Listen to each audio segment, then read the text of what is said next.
The United States has always prided itself on unity. But what if that unity is cracking? What if certain states are already laying the groundwork to go their own way? Political tensions, economic divides, and cultural shifts are pushing some regions closer to independence than ever before. Think Texas would never leave? Think again. Ever heard of Calexit? It's more than just a joke, and some states are so fed up with federal control that they've already started secession discussions. Which states are most likely to break away? Stick around, because some of these may surprise you. Let's get into it.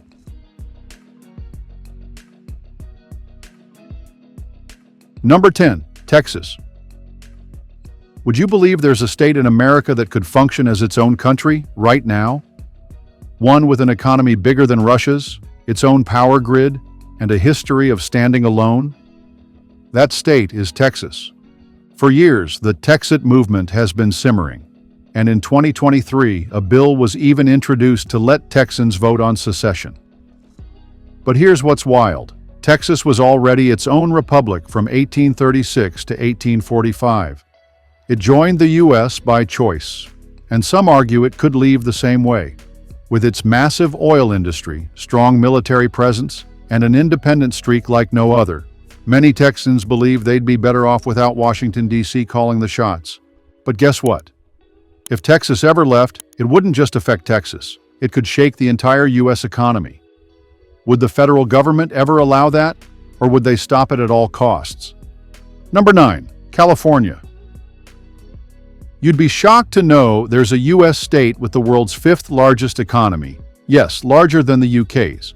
And yet, there's a growing push for it to leave the country. That state is California. The Calexit movement isn't just a fringe idea. In 2017, a serious push to get a secession vote on the ballot actually gained traction. Why? Because California often feels like its own nation, politically, economically, and culturally. From Silicon Valley's tech dominance to Hollywood's global influence, it doesn't rely on the rest of the U.S. the way smaller states do. And with constant clashes over federal policies, some Californians believe they'd be better off handling their own affairs. But here's the real question. If California left, what would happen to America? The U.S. depends on California's economy, agriculture, and innovation. Would the government ever let it go? Or would this turn into a battle no one saw coming? Before we continue, make sure to subscribe so we can keep bringing you more eye-opening content like this. Now let's move on, because the next state? It's one of the most overlooked, yet it's already halfway out the door. Think about a state so far removed from the rest of the U.S. that it's literally closer to Russia than it is to its own capital. A place where oil, not Washington, keeps the economy running. That state? Alaska. Number 8, Alaska. There's a U.S. state so isolated that it might as well be its own country, a place where winters are brutal, oil runs the economy, and the federal government feels like a distant rumor. That state? Alaska. Here's something most people don't know. Alaska has had a secessionist movement for decades. The Alaskan Independence Party, AIP, has been pushing for separation since the 1980s, and at one point it was the largest third party in the state. But guess what? Alaska wasn't even part of the U.S. until 1959. Before that, it was a Russian territory. And here's where things get even crazier. Many Alaskans believe they were tricked into statehood. Some claim the 1958 vote was manipulated, with the U.S. pushing for statehood rather than giving them the option for full independence. But let's talk numbers. Alaska has something the U.S. can't afford to lose: oil. It produces over 430,000 barrels of crude oil per day, supplying a massive chunk of America's energy needs. If Alaska left, where would the U.S. get that oil? And let's not forget its strategic location. It's a crucial military outpost against potential threats from Russia and China. Would Washington ever allow it to break away? Or would they fight to keep it in the Union at all costs? Now here's where it gets interesting. What if another country stepped in? With Russia just across the Bering Strait, would they try to reclaim what was once theirs? If Alaska ever seriously pursued independence, it wouldn't just be a political issue, it could become an international crisis. Number 7, Hawaii. Most people think of this place as a tropical paradise. beautiful beaches, crystal-clear waters, and vacationers sipping cocktails under palm trees. But beneath the surface, there's a movement unlike anything else in America. That place? Hawaii? Hawaii isn't just another U.S. state. It was once its own independent kingdom. And here's where things get shocking. Many Hawaiians believe their country was illegally overthrown. In 1893, the U.S. backed a coup against Queen Liliuokalani, imprisoning her and seizing control of the islands. Hawaii was annexed in 1898, but to this day, many native Hawaiians have never accepted it. Some even refuse to recognize the U.S. government as legitimate. The push for sovereignty is real. Groups like the Hawaiian Sovereignty Movement argue that Hawaii was stolen and should be returned to its rightful rulers. Even the United Nations has acknowledged that Hawaii's annexation was questionable at best. And guess what? There are even lawsuits in motion trying to challenge U.S. ownership of the islands. But here's the big question. If Hawaii ever gained independence, would the U.S. just let it go? Or would they fight to hold on? Hawaii is one of America's most strategic military locations, home to Pearl Harbor and the Pacific Fleet. Losing it wouldn't just be an economic blow. It could change America's entire global defense strategy. Before we move forward, make sure to subscribe so we can keep bringing you more eye-opening content like this. The next state? It's a powerhouse in its own right, but political tensions could push it into a whole new direction. There's a state in America so politically unique that it barely fits in with the rest of the country. A place where cultures collide, policies shift wildly, and economic power rivals entire nations. That state? Florida. Number 6. Florida. There's a state so politically unpredictable that it feels like its own country already. A place where culture clashes, economic power, and controversial policies are creating one of the most divided landscapes in America. That state? Florida. Florida isn't just another swing state. It's a battleground for ideologies. On one side, you have Miami, a global hub with deep ties to Latin America, where many people feel more connected to international markets than the U.S. government. On the other, you have northern and central Florida, where conservative policies dominate. And here's what's shocking. Florida's government is already making moves that look a lot like autonomy. In 2023, Governor Ron DeSantis even suggested that Florida could go its own way if the federal government became too intrusive. But let's talk about money, because Florida isn't just politically independent. It's economically powerful. The state's GDP is over $1.4 trillion, making it wealthier than Mexico or Indonesia. And with no state income tax, businesses are flooding in, making Florida one of the fastest-growing economies in the country. If Florida ever decided to break away, could it actually sustain itself? Well, it already has one of the largest ports in the U.S., an international tourism empire, and a financial sector rivaling Wall Street. But guess what? If Florida ever pursued independence, the U.S. wouldn't let it go without a fight. Why? Because Florida is home to NASA's Kennedy Space Center, multiple military bases, and some of the most important ports in America. Losing it wouldn't just be an economic disaster. It could weaken the country's space and military power. So the real question is, how long before Florida's unique position turns into something bigger? Could it be the first state to push for true autonomy? And if it did, how would the rest of the country react? Number 5. New Hampshire. There's a state where personal freedom isn't just a belief, it's a way of life. A place where people distrust government control so much that some have already started planning for independence. That state? New Hampshire. New Hampshire is unlike any other state in America. It's home to the Free State Project, a movement dedicated to turning it into a libertarian utopia. The goal? To bring in 20,000 liberty-minded people who will vote for policies that reduce government power, increase gun rights, and possibly even push for secession. And here's the crazy part, it's working. Thousands of people have already moved to New Hampshire just to be part of this movement. But here's where things get even wilder. In 2022, a proposal was introduced in the state legislature to officially secede from the U.S. It didn't pass, but the fact that it was even considered shows how deep the independence sentiment runs. And let's talk about why people think New Hampshire could survive on its own. For starters, New Hampshire has one of the strongest economies in the country, with no state income tax and one of the lowest unemployment rates in the U.S. It's also one of the wealthiest and safest states, making it a prime candidate for self-sufficiency. But guess what? The U.S. government isn't just going to sit back and let a state walk away. If New Hampshire ever got serious about leaving, could Washington stop it? Or would the live free or die state fight for its independence no matter what? Number 4. Oregon. There's a state so divided that its own citizens are actively trying to redraw the map. A place where rural and urban cultures clash so hard that some counties are literally voting to leave. That state? Oregon. Most people don't realize this, but Oregon is already splitting apart. Not legally, but ideologically. The divide is so extreme that nearly a dozen rural counties have voted to secede and join Idaho instead. That's right. The movement called Greater Idaho is pushing to move the state's conservative rural eastern region into Idaho's jurisdiction because they feel ignored by Oregon's liberal government. And guess what? The movement isn't just talk. 11 counties have already approved measures supporting this change. But why do people want out?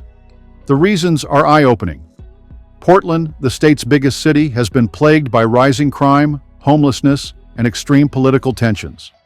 Meanwhile, rural Oregonians argue that the state government is making laws that don't reflect their values, like strict gun control, high taxes, and progressive policies that many in the eastern region oppose. And here's the kicker. Many in these rural areas feel they have more in common with Idaho than with their own state. Now here's where things get crazy. If this split ever became official, Oregon would lose nearly half its landmass. And with that land, the state would also lose major resources: farmland, timber, and key industries that help fuel its economy. But would lawmakers actually allow this to happen? Or would they fight to keep Oregon together, no matter what? The bigger question is, if states like Oregon start splitting apart, what stops others from following? Could we be witnessing the first steps toward a completely different America?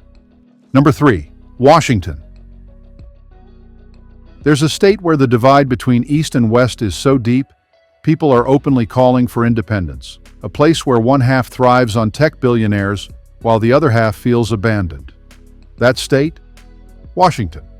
Most people think of Washington and immediately picture Seattle, a booming tech hub home to Amazon, Microsoft, and Starbucks. But travel east, and it's a completely different world. Rural Washington is agriculture-based, conservative, and fed up with Seattle's influence over state politics. And here's the shocking part. There's already a movement to create a brand new state called Liberty that would split eastern Washington from the rest of the state. But let's talk numbers, because this split could get messy fast. Seattle and western Washington hold the wealth, with billions flowing through the tech industry. If eastern Washington broke away, it would lose access to those massive tax revenues. Meanwhile, western Washington relies on the agricultural output of the east, meaning a separation could wreck both economies. And here's where things get even crazier. Some people aren't just talking about forming a new state. They're talking about full-blown independence. There's a growing sentiment in Washington's progressive circles that the Pacific Northwest, Washington, Oregon, and even parts of California could become its own country. Some activists believe that the West Coast's economy, values, and politics are so different from the rest of the U.S. that breaking away might be the only way forward. But would Washington ever really leave the U.S.? And if so, would the federal government allow it? Losing Washington wouldn't just mean losing tech giants. It would also mean losing some of the biggest military bases in the country, including Joint Base Lewis McChord. That alone could make this idea a national security issue. Before we move forward, make sure to subscribe so we can keep bringing you more eye-opening content like this. The next state, it's one of the most historically rebellious places in America, and the idea of breaking away has never fully disappeared. There's a state with a history of defiance so strong, it was the first to challenge the Union itself, a place where independence movements never really died out. That state? South Carolina. Number 2. South Carolina. There's a state that has always done things its own way, a place where rebellion runs deep, where breaking away isn't a new idea, it's practically tradition. That state? South Carolina. Think about it. South Carolina was the first state to secede from the Union in 1860, igniting the Civil War. And while that war ended over 150 years ago, the state's independent spirit never really faded. Even today, there are groups that openly discuss the idea of South Carolina breaking away again. Some believe the federal government has become too overreaching, while others argue that the state's economic strength could allow it to thrive on its own. And guess what? There's some truth to that. South Carolina has one of the fastest-growing economies in the country, with booming industries in manufacturing, shipping, and tourism. Major companies like BMW, Boeing, and Volvo have set up shop there, pumping billions into the state. The Port of Charleston is one of the busiest on the East Coast, making South Carolina a key player in international trade. But here's where things get interesting. There's a growing movement among certain conservatives in the state who believe the federal government no longer represents them. They argue that Washington, D.C. is pushing laws and policies that don't align with South Carolina's values, especially regarding gun rights, taxes, and social issues. Some have even floated the idea that the state should explore more autonomy, or at least push back harder against federal mandates. Would South Carolina ever actually try to secede again? The legal and political roadblocks would be massive. But here's a wild fact. South Carolina still has active secessionist groups, including the Sovereign Citizens Movement and the State Sovereignty Committee, which have called for greater independence from the federal government. But let's take this a step further. What if South Carolina wasn't alone? If one state were to push for separation, would others follow? Would this be the beginning of a new breakaway movement in the South? Number 1, Vermont. Now let's talk about a state that people never expect to be on this list. A place that's small, peaceful, but quietly harbors one of the most active secession movements in America today. That state? Vermont. Here's what most people don't realize. Vermont was once an independent republic. That's right, from 1777 to 1791, Vermont was its own country before joining the U.S. But guess what? Some Vermonters think that was a mistake. In fact, there's an actual political movement called the Second Vermont Republic that has been pushing for secession since the early 2000s. Their argument? The U.S. has become too big, too corporate, and too militarized. They believe Vermont would be better off as a small, self-sustaining nation, free from what they see as federal government corruption. And get this, Vermont already has many of the qualities of an independent country. It has a small, tight-knit population of about 650,000 people, a thriving local economy, and a strong emphasis on self-sufficiency and sustainability. The state generates most of its power from renewable energy, has some of the lowest crime rates in the country, and even has its own unique political identity, one that's very different from Washington, D.C. Now, you might think this is just a fringe idea, but here's where things get wild. Polls have shown that nearly 1 in 5 Vermonters would support secession if it were a serious option. That's a huge number for a movement that's usually dismissed as unrealistic. And with the rise of political tensions in America, could Vermont's push for independence actually gain more traction? If Vermont ever did try to break away, would the federal government even allow it? Or would it fight to keep the state in the Union just like it did in the Civil War? And if Vermont succeeded, would other states follow, creating a domino effect that reshapes America forever? So after everything we've covered, Texas, California, Alaska, and more, it's clear that the idea of states breaking away is not as far-fetched as it sounds. From deep political divides to economic shifts, the cracks are already there. The only question is, what happens next? Could the U.S. really see states secede in the future? If one state made the move, would others follow? Or is the Union too strong to ever break apart? One thing is certain, change is happening faster than ever before. And if history has taught us anything, it's that empires, nations, and borders are never set in stone. If you enjoyed this breakdown, don't forget to like, subscribe, and share. We'll keep bringing you the most eye-opening content, so stay tuned because the future of America might be more unpredictable than you think.